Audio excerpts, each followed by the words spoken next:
Salam saudara sekalian, salam sejahtera. Orang-orang yang beriman itu adalah orang-orang yang dikondisikan untuk tidak memiliki apa-apa kecuali Tuhan. Bagi Abraham, milik yang paling berharga mungkin dipandang sebagai satu-satunya di hari tuanya adalah Ishak. Tapi Tuhan mau Ishak dipersembahkan untuk Allah. Abraham melakukan tanpa ragu-ragu. Kenapa? Sebab dia merasa tidak memiliki apa-apa kecuali Tuhan, majikan, Yahweh Elohim yang dia cintai. Cinta dan hormatnya kepada Elohim Yahweh lebih dari sayangnya kepada Ishak. Ini pelajaran yang berharga untuk kita, saudara. Kalau kita mau menjadi orang yang beriman dengan benar, ya seperti Abraham, tidak merasa memiliki apapun dan siapapun. Ataupun ya, kalau kita punya keluarga, punya pasangan hidup, punya anak-anak, orang tua dan lain-lain, cinta kasih kita kepada Tuhan harus melebihi cinta kasih kita kepada siapapun dan apapun. Kalau saudara harus kehilangan keluarga demi iman kepada Yesus Kristus, ya jangan dianggap itu perkara yang terlalu luar biasa, itu standar. Ya, kalau kita kehilangan seseorang demi percaya kita kepada Yesus, itu standar. Jadi kalau ada anak-anak muda yang sekarang sedang berpacaran dengan orang beragama lain, kamu tidak memutuskan hubungan itu, kamu akan kehilangan Tuhan selamanya. Kamu akan binasa. Dan penyesalanmu tidak bisa kamu bayangkan hari ini. Alkitab hanya sebutkan sebagai ratap tangis dan kertak gigi, dan itu mengerikan. Kamu menikah, kamu hanya memiliki kebahagiaan tidak lebih 50 tahun, tapi penderitaanmu kekal di api neraka dan terpisah dari Allah. Oleh sebab itu ya, kamu harus tegas berkata tidak. Tegas memutuskan hubunganmu dengan pacarmu atau calon pasanganmu yang beragama lain. Tetapi kalau kamu merasa keberatan, ya silahkan teruskan. Tuhan saja tidak memaksa. Tetapi saya ingatkan, kamu akan sangat celaka. Itulah sebabnya Yesus berkata, kalau orang mau ikut dia harus melepaskan segala sesuatu dan menganggapnya sampah. Iya, harus melepaskan segala miliknya, yang Paulus katakan menganggapnya sampah itu. Sebab orang beriman itu orang yang kepentingannya hanya Tuhan saja.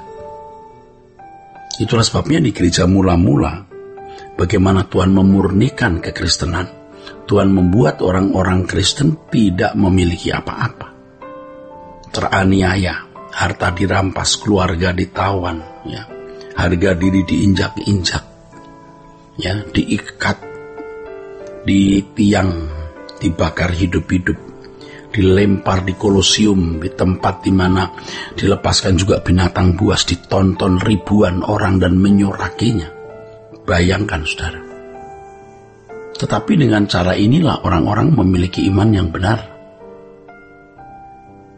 Nah, banyak orang mengaktualisasi diri dengan mencari kedudukan, pangkat, gelar, harta, penampilan, ya. Bahkan orang-orang yang di lingkungan pelayanan pun juga mengaktualisasi diri dengan mau menjadi pendeta besar, pendeta yang terhormat, bisa menjadi pimpinan di sebuah lembaga Kristen atau gereja atau sinode. Cari panggung. Dan orang-orang seperti ini orang-orang yang belum meninggalkan dirinya dan belum selesai dengan dirinya sendiri.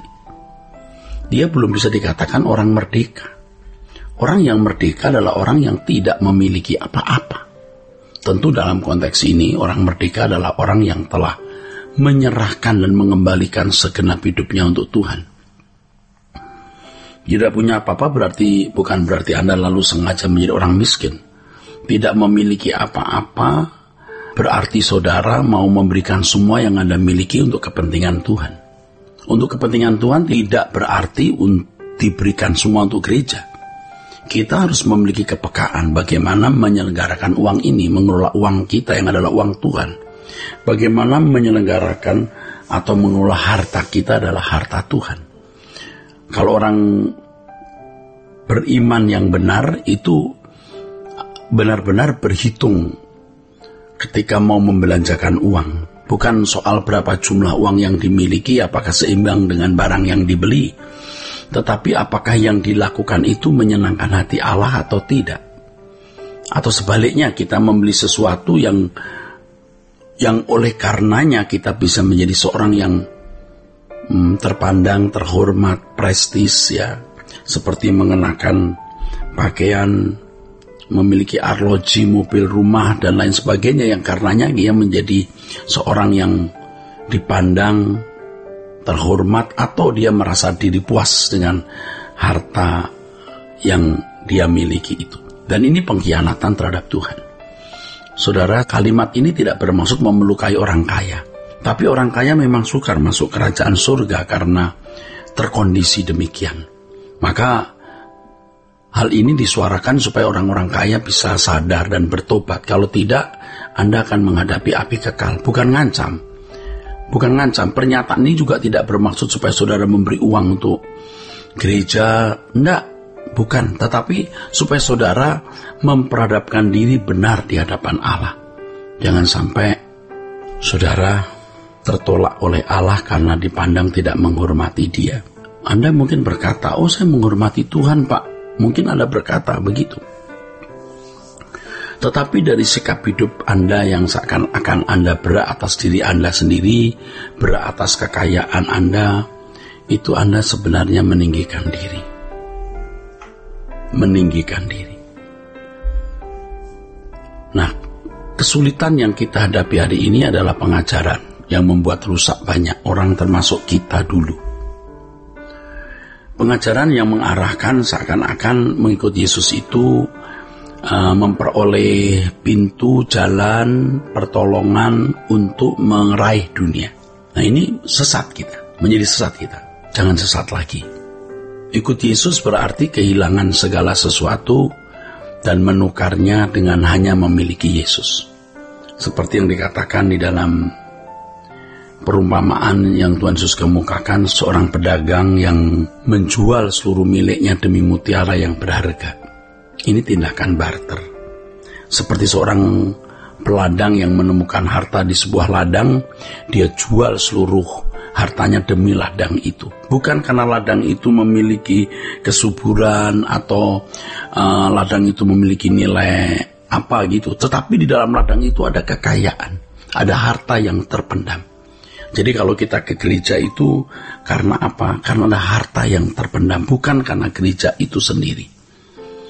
Dan di gereja itu kita harus dididik dengan kebenaran firman Tuhan supaya kita melucuti diri, melepaskan diri dari semua ikatan-ikatan belenggu dunia, percintaan dunia dan belenggu dosa yang mengikat daging dan jiwa kita. Melepaskan semuanya, barulah kita merdeka. Ya. Ada orang merasa belum merdeka karena tidak kaya, dia merasa kemiskinan membelenggu dirinya. Kalaupun dia lepas dari kemiskinan lalu kaya, kekayaan tidak membuat dia lepas dari kemiskinan. Sebab kemiskinan yang sesungguhnya itu kemiskinan batin. Anda bisa kaya tapi Anda menjadi pelit, Anda menjadi miskin karenanya. Anda kaya secara materi, tapi Anda tidak memiliki moral seperti yang Allah kehendaki dan Anda terancam hukuman kekal. Anda lebih miskin dari orang miskin. Saudara, orang merasa bernilai dengan arloji bagus, dengan pakaian bagus. Padahal nilai yang sesungguhnya bukan pada benda materi, tapi manusia batiniah yang berharga di mata Allah. Nah, kebenaran-kebenaran inilah yang harus diberikan kepada jemaat, supaya fokus jemaat tidak tertuju kepada perkara-perkara dunia, tapi tertuju kepada perkara-perkara rohani yang bernilai kekal. Sola Gracia.